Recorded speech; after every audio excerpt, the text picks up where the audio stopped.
Bonjour, Igor de Locapino pour vous présenter la nouvelle version du Pinot Steps qui s'appelle maintenant Pinot I. Nous sommes mi-2025, l'été 2025. Et donc voici donc le tout premier Pinot d'assistance électrique qui vient de nous arriver d'Allemagne.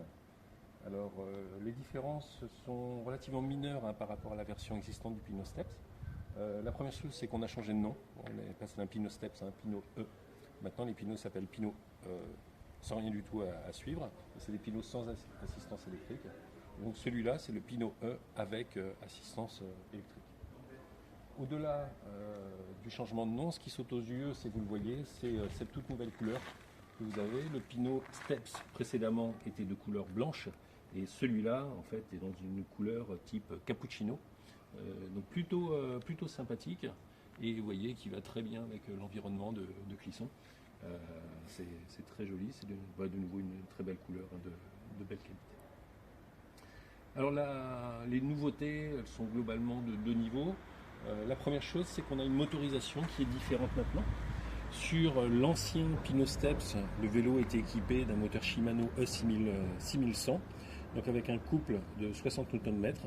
Et donc du coup, sur cette nouvelle version 2025, Azobikes ont implémenté un autre moteur, donc le EP600, toujours de chez Shimano Steps. Donc c'est un moteur qui est plus coupleux, qui va vous donner plus de reprises, et puis par ailleurs qui est plus petit, plus compact. Et la deuxième modification, c'est la taille de la batterie.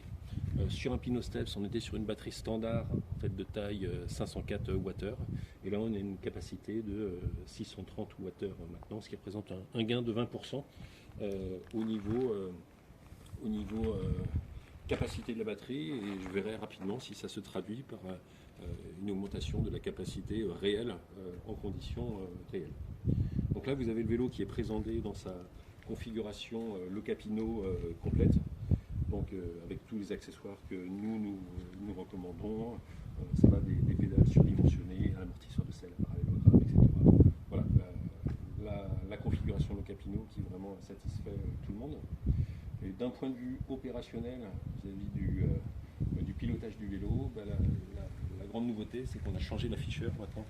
On a un afficheur qui est beaucoup plus compact que vous retrouvez ici, qui est un des afficheurs Shimano. Voilà, donc c'est pareil, je verrai rapidement à l'usage quel est l'intérêt de cet afficheur par rapport aux afficheurs précédents. Voilà, si vous avez des questions, surtout vous n'hésitez pas, vous me contactez, que ce soit pour des questions ou des devis. Voilà, écoutez, bonne soirée à tous.